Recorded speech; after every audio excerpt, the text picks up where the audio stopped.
today's video, ikukwento ko sa inyo kung paano ako nakakuha ng aking Hello Pag-ibig card. Ayan. So, this is powered by Asia United Bank, AUB. So, as an overview kung paano ako nakakuha, medyo struggle is real. Kasi, nagpunta ako doon before Christmas, December 22. Pero, nagpunta ako doon before lunch, after lunch na. So, sabi ni Mano Guard, meron daw silang binibigay na numbers para dun sa mga ma-accommodate nila for the day. So, sabi niya sa akin, balik na lang daw ako bukas kasi nagbibigay lang sila from 10 a.m. to 12 noon. So, parang dumating ako dun past 12 na. So, hindi na ako na-accommodate. Kinabukasan na lang ako pinababad. Okay, so, kinabukasan, hindi na struggle is real kasi nadala na ako. So, pumunta na ako ng maaga. I think, past 8, bumalik na ako. Tapos, pinapasok na agad ako ni Manong Guard kasi may number na akong binigay sa kanya at konti lang ata yung nagkukuha ng pag-ibig card nung December 23 na yun eh. Yun, so yung naging process ko lang din naman nun, in-inform ko yung personnel na gusto kong kumuha ng Pag-ibig Plus loyalty card. And then, binigyan na nila ako ng form. I think downloadable form din naman ata siya. Then, yun. Mabilis ang fill out nga lang din ginawa ko kasi tatawagin na rin yung number ko. Parang 2 number na lang ako na. Tapos, pa-process na nila yung card. Then, yun. After ma-process dun sa counter na naka-assign, pinapupunta na nila ako dun sa area kung saan pipicturan. Then, parang saglit lang din. Parang, yun nga, overall, almost 10 minutes. Yung paghihintay ko, yung pag-fill out ko, and then yung pag-capture ng picture, biometrics, ganun. Mabilis lang siya. So, ayun. After nun, 125 pesos, kakakuha ka na ng Pag-ibig Plus loyalty. Now, gagawin ko na lang, ang sabi nila doon, may kasama din siyang mailer. So, pin mailer. Dito ata yung pin, syempre, pin mailer na. Then, dito sa envelope niya, may nakalagay ng mga instructions. So, to change daw yung pin, log in to Hello Pag-ibig. So, yun, nag-download na ako ng Hello Pag-ibig app. Yan, Hello Pag-ibig app. And then, ayan. So, iisa-isahin natin yung process niya. Kung paano.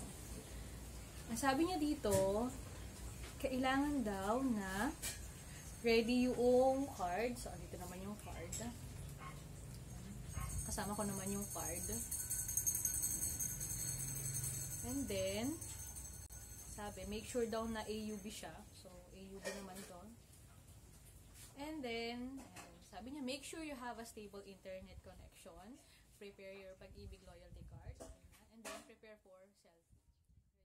Registration may take 3 to 5 minutes. So, yun yung mga initial daw na to get ready and then continue.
so yun po ang aking mga na-experience at saka yung mga gagawin if nakakuha na po kayo ng inyong Pag-ibig Loyalty Card.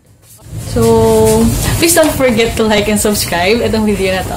Sana nakatulong ako sa inyo. So, next time ulit. Bye-bye!